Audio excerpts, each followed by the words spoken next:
Jim Douglas, Town Moderator of Middlebury since 1986. What are some of your earliest memories of town meeting day? Well, I was Secretary of State in the 80s and dispensed a lot of advice to municipal officials, including town moderators. I used to hold and sponsor workshops for moderators before town meeting every year to help them prepare for their responsibilities. And when the longtime moderator in Middlebury stepped down in 1986, I thought, well, maybe I should get some practical experience. So I decided to seek the position myself and have been at it ever since. And this is such a fairly unique tradition across the nation. Can you tell us what you know about the start and why we have this? Well, we have direct democracy. Our towns were chartered by the royal governor of New Hampshire in the 18th century, and a series of proprietors were given the responsibility of organizing municipal government. And from the beginning, folks got together in the meeting house, perhaps the same building that served as a church, to conduct the affairs of the city or town. After a while, it became somewhat onerous to get everybody together to make every decision, so they began to select men to fulfill the responsibilities of local government between town meetings. But the tradition of getting everybody together at least annually, and often more frequently than that, continued and continues to this day. It's unique to New England, pretty much. There are some larger municipalities in Vermont and other New England states that don't have a traditional town meeting. They're just too big. So they have city councils or mayors or other kinds of local structures. We have one town in Vermont, Brattleboro, that has a representative town meeting where on town meeting day they elect 100 or so people from their neighborhoods to come together a few weeks later to have a town meeting on behalf of their constituents. That's a fairly large town, and I often thought it might be a model for others, but so far it's the only municipality in Vermont that has elected to do that. There are probably a few other examples around the country, but they're scattered.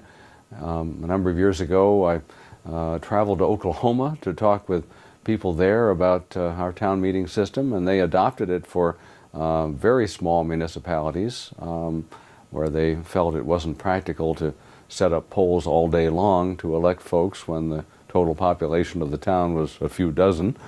So they copied our law for some of their smallest communities, but it's pretty much a New England phenomenon because I think of the way the towns were originally chartered. In the rest of the country, in most states, started as vast territories laid out by the Congress and then carved up into states and counties and townships or whatever. But in Vermont and other New England states, the town was the original unit of government. And so I think that's why the town meeting tradition has been so durable.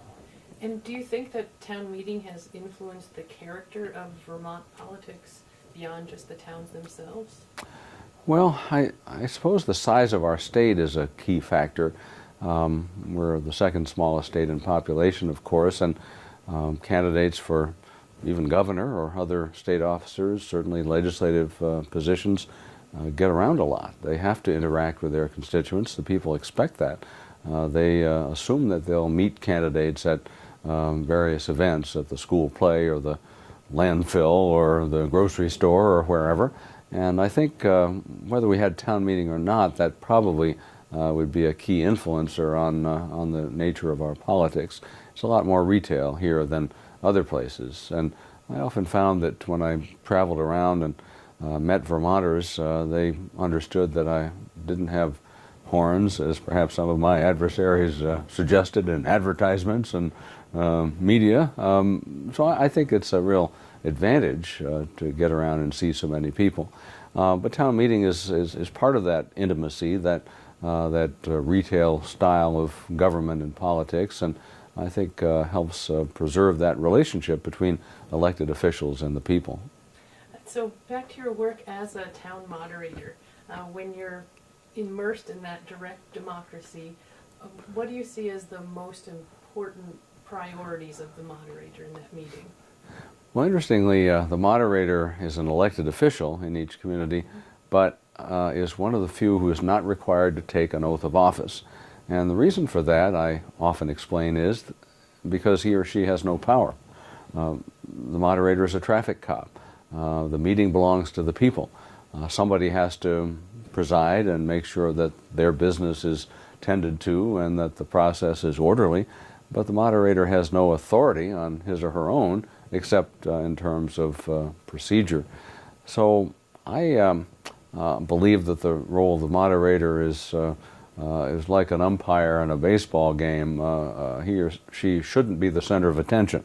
It's the people, it's the players, and unless there's some serious procedural problem, then the moderator, I think, should be more passive and just be sure that things go along smoothly.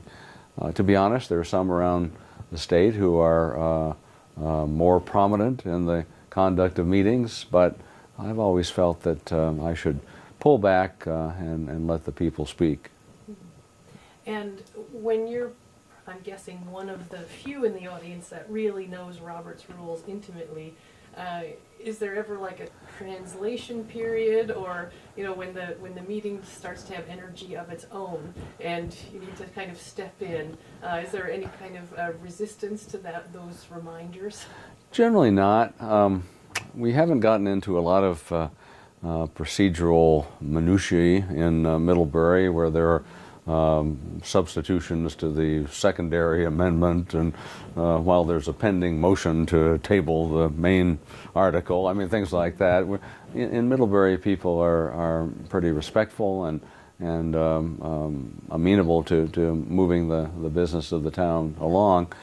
So we haven't gotten into a lot of those issues, but once in a while, when debate has gotten quite protracted, I've gently reminded folks that under Robert's rules, no individual speech should be more than 10 minutes, and no one should speak more than twice on a particular question unless the meeting votes to allow that person to speak a third time, and that generally tempers their enthusiasm and moves things along more expeditiously.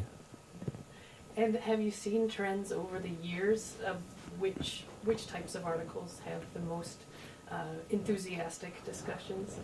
Interestingly, it's not always the big ones. We adopt our town budget at the meeting.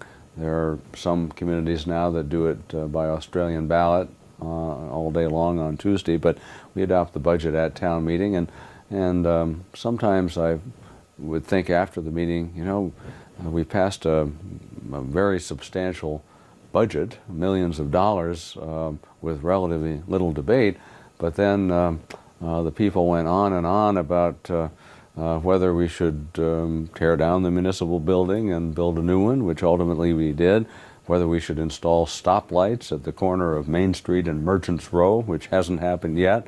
So sometimes it's issues that aren't central, but are important to somebody, and perhaps a significant number of people.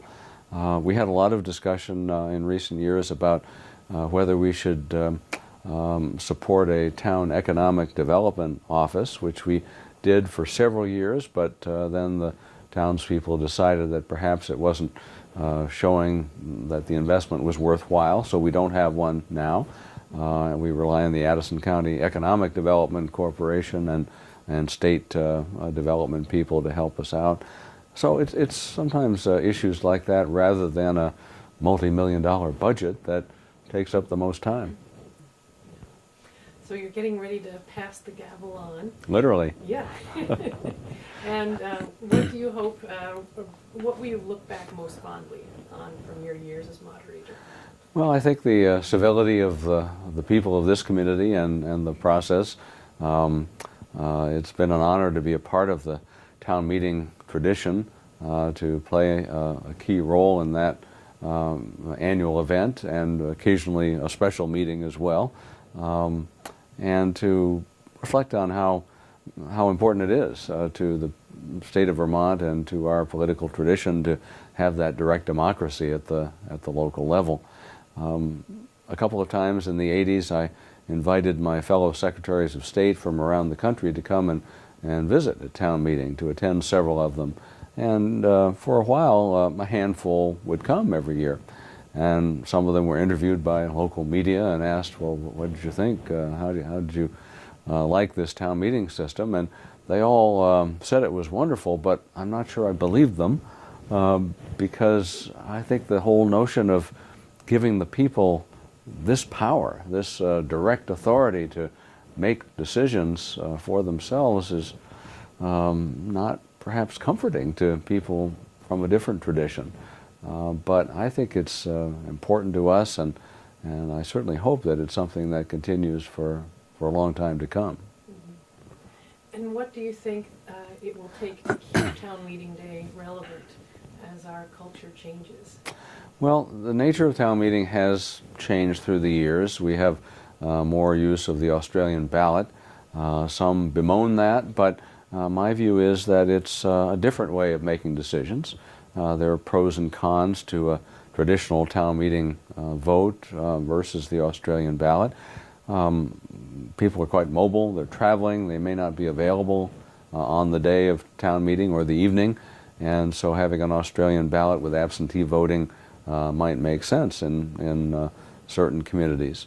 There's the challenge of growing municipalities, although Vermont doesn't have too many of those right now. I often thought if all 5,000 voters of Middlebury actually showed up to a town meeting, it would be pretty difficult to handle. In fact, we have a much smaller representation of our electorate who traditionally come.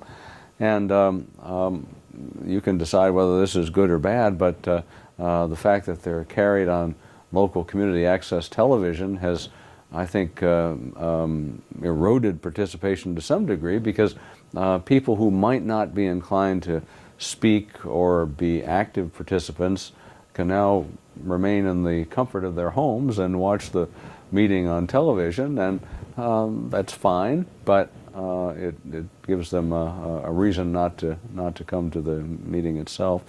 So it will change. There may be more towns that look at the representative system that Brattleboro has, but I think the tradition, especially in our smaller communities, is pretty safe for quite a while. And can you give us a sneak peek as to what your swan song will be, and final thoughts you'll give in the last day as moderator? Well, I don't plan to say much, but the selectmen have very graciously dedicated this year's town report to me. They have a dedicatee every year, and I'm not sure that I deserve it, because compared to a lot of people who work day in and day out to make Middlebury a great place to live, my involvement is occasional, but they were very generous in making that dedication. Traditionally, the person to whom the annual report is dedicated makes a few remarks, but I'll keep them quite brief, because I want to get on with the business of the meeting. So I expect that it will be a relatively inconsequential event, at least if I have anything to say about it. And as I took over from a very competent moderator 33 years ago, another competent moderator will succeed me, and I wish her all the best for however long she chooses to preside.